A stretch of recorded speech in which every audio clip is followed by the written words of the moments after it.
Sayyidina Sa'id bin Musayyib. Cakep nih. Teman-teman sekalian, satu hari raja zaman tersebut, khalifah zaman tersebut, ini zamannya Sa'id bin Musayyib ini tabi'in. Sa'id bin Musayyib ini bahkan dikabarkan oleh ahli Madinah sebagai khiyarut tabi'in, sebagai khairut tabi'in, sebaik-baik tabi'in adalah Sa'id bin Musayyib. Beliau tinggal di Masjid Nabawi, teman-teman, tinggal di Madinah. Tinggal di Madinah.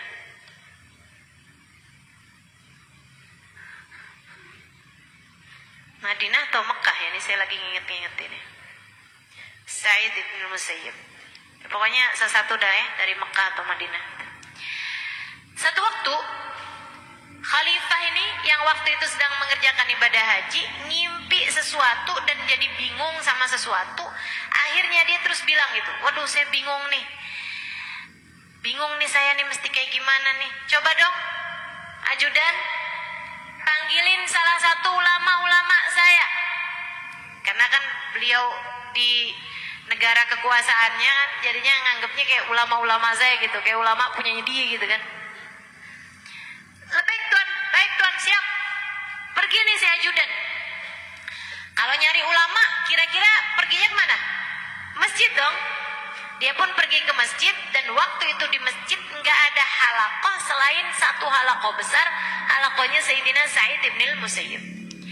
Teman-teman sekalian, maka ajudan ini awalnya berdiri dari belakang, kayak dari kejauhan, mau ngasih isyarat saya ada perlu gitu. Sayyidina Sa'id kemudian ngeliatin dia, tapi ya biasa aja, beliau terusin aja majelisnya. Kenapa begitu? Yang sedang dia bahas ilmu, menurut Sayyidina Sa'id jauh lebih penting daripada saya nyamperin orang mau siapa dia kayak. Ini ilmunya Allah, ente siapa? Yang beliau lakukan itu adalah menjadi wakilnya Nabi Muhammad dalam mengajar, memberi petunjuk kepada umat. Nah itu orang wakilnya siapa sih, nggak kenal, kan begitu. Mau dia wakilnya sultan, mau dia wakilnya khalifah sekalipun, ya udah biarin gitu. Saya lagi ngerjain sesuatu dan saya sedang jadi wakilnya Nabi Muhammad. Siapa yang lebih penting daripada itu, kan begitu ya. Jadi beliau terus aja gitu. Ngerasa dicuekin, dia ngedeket nih sampai ke barisan depan. Ya orang-orang merasa terganggu, tapi gimana lagi, dia ajudan dengan baju-baju yang kelihatan kalau dia adalah ajudannya khalifah gitu. Dia berdiri dong nih asalnya. Sa'id bin Musayyib bahkan nggak noleh sama dia, teman-teman. Nggak nanya ente apa perlunya gitu, enggak. Terus aja gitu ngajar. Murid-muridnya karena ngeliatin gurunya juga konsentrasi, udah terus aja gitu. Mereka terus aja gitu ngaji. Sampai orangnya mulai dehem. Ya orang dehem ya biarin aja ya enggak. Dicuekin tetap sama Sa'id bin Musayyib. Habis itu dia nggak tahan nih karena dicuekin, dia kemudian bilang, Assalamualaikum ya Syekh. Assalamualaikum ya Syekh. Sayyidina Sa'id kemudian jawab, orang salam kan memang harus jawab ya. Waalaikumsalam warahmatullahi. Beliau kemudian pamitan, izin sama jamaahnya, sebentar ya. Ya, ada yang bisa saya bantu? Dia bilang, hari ini khalifah kebangun dan beliau dalam keadaan bingungan, ada sesuatu yang beliau mau tanyakan. Beliau minta dipanggilkan salah satu dari ulama-ulamanya. Saya pun pergi ke sini untuk memintamu untuk datang kepada khalifah. Oh.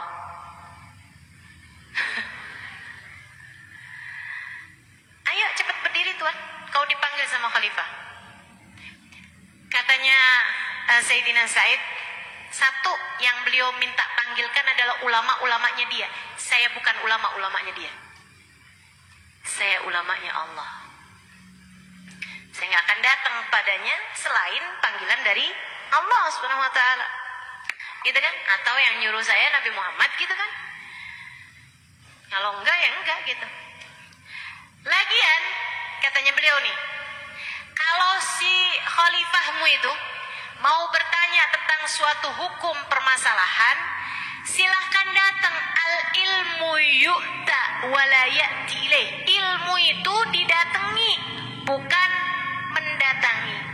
Kamu kalau mau dapetin ilmu, ya datang ke majelis. ustazah, mau manggil ustazah gimana? Jangan semua orang manggil saya. Udah aja kamu hadir, gitu kan ya? Kamu hadir, majelismu mana yang terdekat daerahmu, atau kamu pilih-pilih atau majelis yang lain yang sedang diadakan, hadiri gitu. Al ilmu yu'ta, ilmu itu didatangi teman-teman, bukan mendatangi. Saudaraku sekalian yang saya muliakan, akhirnya katanya Sayyidina Sa'id bin Musayyib, lagian tempatnya masih luas kok. Kalau khalifah datang sama ajudannya sama apanya mau hadir di majelis, cukup kok tempatnya, silakan aja hadir. Tapi saya datang ke sana, mohon maaf, saya bukan ulama-ulamanya. Aduh, kesel kan. Cari aja yang lain. Wah, keluar kemudian dari sana. Keluar dari sana nyari-nyari ulama di sekitar situ atau syekh-syekh sekitar situ, nggak ada. Sementara dia tahu nih lagi ditungguin, jadi dia pulang dulu aja mau laporan. Mana ulamanya? Dia bilang, maaf tuan, itu di masjid cuma ada satu orang doang, nyebelin banget dah. Kenapa gitu? Iya, saya udah kasih syarat dari jauh, dia nggak ngedeketin saya. Saya pergi ke depan, dia pun cuekin saya. Saya DM, dia pun cuekin saya. Saya sampai ucap salam sama dia, baru dia jawab salam saya. Dan saya bilang, kamu dipanggil sama khalifah untuk menjawab pertanyaan-pertanyaannya. Dia bilang, dia bukan ulama tuan. Dan dia juga bilang ilmu itu didatangi, bukan mendatangi. Jadi kalau dia mau nanya, ya dia yang datang, bukan saya yang mesti datang ke sana. Nyebelin banget dah, saya nggak pernah ketemu orang lebih nyebelin daripada itu. Katanya khalifahnya, oh orangnya begini, rambutnya begini, ininya begini. Iya betul itu dia tuan. Oh saya tahu, aduh coba kamu nggak usah datang sama dia. Siapa dia tuan? Sa'id bin Musayyib pasti. Oh itu siapa tuan? Ada yang nyeletuk. Itu loh yang waktu itu tuan kita melamar putrinya untuk dinikahkan dengan anaknya, dengan putra mahkota, dan dia menolaknya. Coba tuh, keren banget gak sih? Dia ngelamar putrinya, khalifah nih, buat ngelamar putrinya Sa'id bin Musayyib buat dinikahkan dengan putra mahkota, dan dia menolaknya. Cakep. Akhirnya di situ tuh ada adiknya putra mahkota. Putra mahkotanya udah kawin, ya waktu cerita itu. Si adiknya nanya, wih gila banget nih orang. Terus dia pikir putrinya tuh sekufunya sama siapa ya? Kalau kakak aja ditolak, kalau abang kita aja, abang saya aja ditolak tuh, terus sekufunya tuh selevelnya sama siapa? Ada yang nyaut di situ.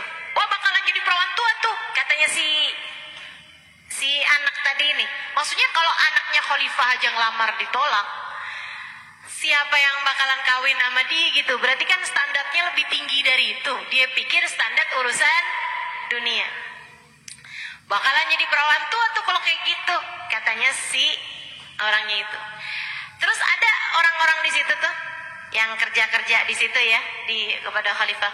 Dia bilang, enggak kok, nggak jadi perawan tua, sekarang udah nikah. Oh, sama siapa? Sama tetangga saya. Sama tetangga kamu? Oh, siapa namanya? Abu Qudamah. Coba ada salah satu namanya, saya takut lupa ya. Kalau nggak salah Abu Qudamah gitu namanya. Dia bilang, emang dia punya apa? Nggak punya apa-apa. Siapa dia sampai dinikahkan? Orang soleh. Emang tuh anak muda soleh banget dah. Orangnya baik banget. Dia bilang, dia adalah santrinya Sa'id bin Musayyib.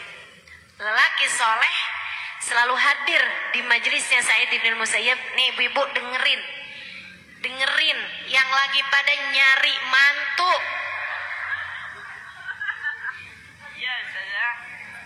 Biar cara mikirmu tuh jadi pada bener. Biar otak kita nih pada beres. Masya Allah. Katanya orang tersebut nih, dia bilang, saya punya tetangga tuh orang soleh. Dia itu nggak hadir majelisnya Sa'id bin Musayyib, dan selalu di barisan-barisan terdepan. Orangnya baik, bener, hatinya bersih. Dia bilang dia catat semua ucapan gurunya, dia cinta sama gurunya nih, Sa'id bin Musayyib.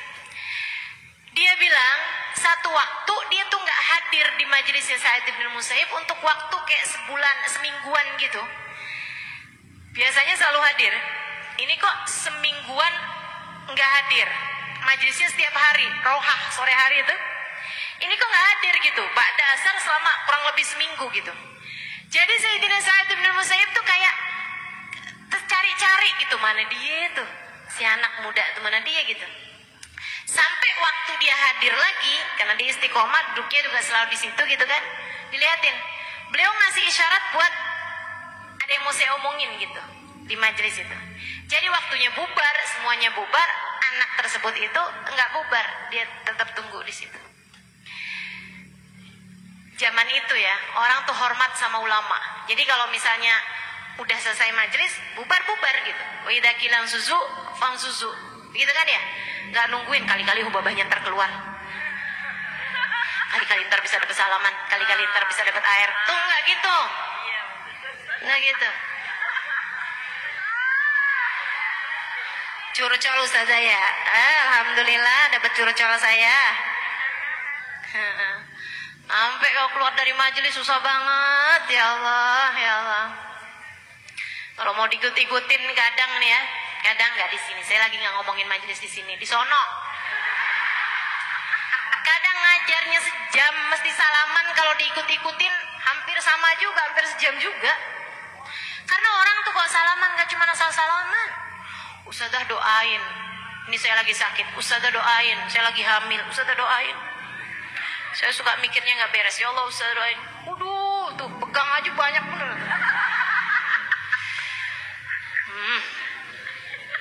Yang curhacol saya bilang ya, curhat colongan lumayan. Teman-teman sekalian, tuh Sayyidina Sa'id bin Musayyib habis selesai majelis semuanya bubar gitu kan. Si orang ini karena memang dikasih syarat sama Sayyidina Sa'id buat nungguin. Habis selesai semuanya bubar, beliau baru mendekat. Lebih. Wahai guru lebih. Kata gurunya, saya kok semingguan lalu hingga ngelihat kamu ya. Dalam waktu seminggu gak pernah kelihatan. Maafin saya guru.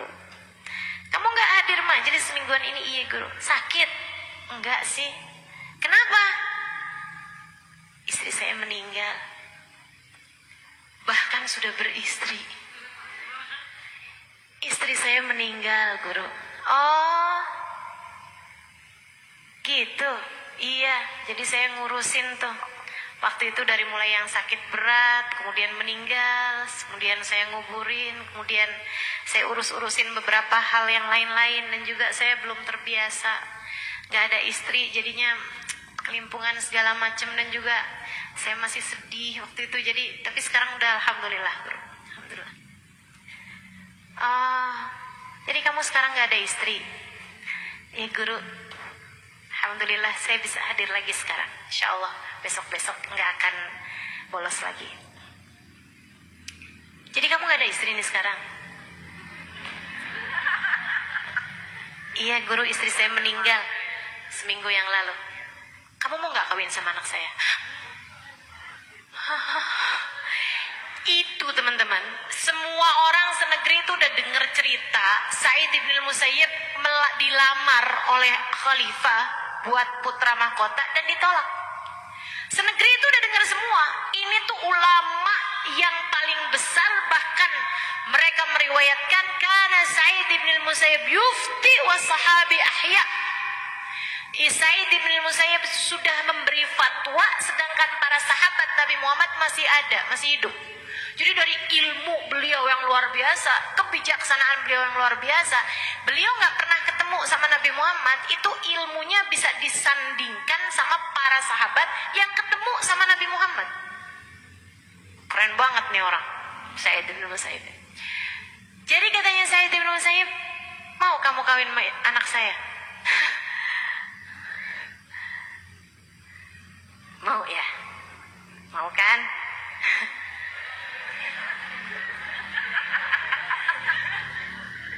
Nunduk bingung ya nggak? Saya bisa bayangin nih. Ya Allah, bingung. Kamu punya uang? Dia keluarin, ada kayak barangkali ya, kayak 20.000 gitu. Kalau duit kita sekarang gitu. Ini uang saya Kiai, uang saya nih Tuan Guru. Baik, beliau kemudian lihat-lihat. Itu yang lagi baca Quran di situ, boleh kesini saya minta tolong. Lebih Syekh. Buru-buru dia tutup Qurannya datang. Terus ada lagi orang di situ, ada 3 orang gitu. Beliau kemudian pegang tangan muridnya, muteran nih. Dia bilang, saya nikahkan anak saya habis hamdalah segala macam khutbah Jumat bentaran. Habis itu bilang, saya nikahkan kamu, angkahtuka wa zawajtuka binti Fatimah binti Said bin Musayyib ala mahar, dengan mahar itu tadi tuh 20.000 tuh. Halan. Kalian semua jadi saksinya yang ada di situ. Halan. Qabil tuh.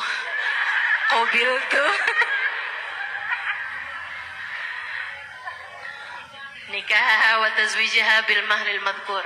Fatihah sah. Dah. Dah pulang nggak apa-apa. Ini hari ini kan hari Kamis, mungkin kamu perlu buat buka-buka puasa atau hari Senin gitu ya. Saya pamit Guru. Iya. Udah, Sayyidina Said kemudian pulang. Dia bilang waktu maghrib, saya sholat, saya pulang ke rumah. Saya lagi makan nih roti gitu kan, roti kering. Roti tuh di sana tuh kayak kita makan nasi ya. Nah, mereka memang bikinnya kan roti itu ditumbuk terus dibakar gitu aja. Dia bilang saya lagi makanin roti sama Samin. Oh tadi Sayyidah Aisyah tuh roti sama Samin. Saya ingetin kok nggak ketemu. Sama minyak Samin tuh teman-teman. Dia makan roti sama minyak Samin, itu makanannya orang paling miskin pada masa tersebut. Kalau orang agak kayaan dikit pakai lauk-lauk gitu. Ya, pakai kayak kuah sayuran lah, apalah gitu kan, atau susu seenggaknya gitu. Nah itu kalau lebih kaya lagi, kuah daging apa segala, karena memang rotinya itu kering kalau enggak ditaruhin kuah gitu. Dia lagi nguahin rotinya pakai minyak teman-teman tuh dari miskinnya. Dia cocol gitu kan minyak Samin. Habis itu rumah saya diketuk. Assalamualaikum. Saya jawab waalaikumsalam man. Siapa nih gitu kan? Biasa aja rumah miskin dia si laki-laki ini nih. Dia bilang siapa? Said. Dia bilang saya kebayang semua Said. Misalnya ya Said tukang ledeng. Begitu kan? Said tukang jual buah. Begitu loh. Dia bilang saya kebayang semua Said. Said bengkel, Said penjahit gitu kan ya. Kecuali Said guru saya. Nggak kebayang, karena saya tahu seumur hidupnya beliau tidak pernah bergerak kecuali dari rumahnya ke masjid. Dia bilang saya pun buka gitu aja dan saya kaget, di situ ada guru saya, Sayyidina Said bin Musayyib. Tuh orang tuh kalau mulia nggak minta dihormati, nggak bilang saya Syekh Said Ibn Musayyib, nggak gitu ya. Biasa aja sebut nama aja, saya Said gitu. Kan kebayang Said yang lain ya. Dia bilang begitu, saya buka kaget saya. Terus guru saya bilang kayak gini, maafin saya tuh pulang-pulang ke rumah saya kepikiran. Kamu ini kan sekarang kan nih hari Senin, hari kamu puasa sunnah, gitu kan? Sementara kamu ini kan udah punya istri, anak saya. Gak ada yang ngurusin dong buka puasa kamu yang mestinya anak saya udah urusin. Jadi saya datang ke sini habisnya salat maghrib ini, saya mau bawain istri saya, anak saya serahkan kepadamu sebagai istrimu. Fatimah nak, sini nak.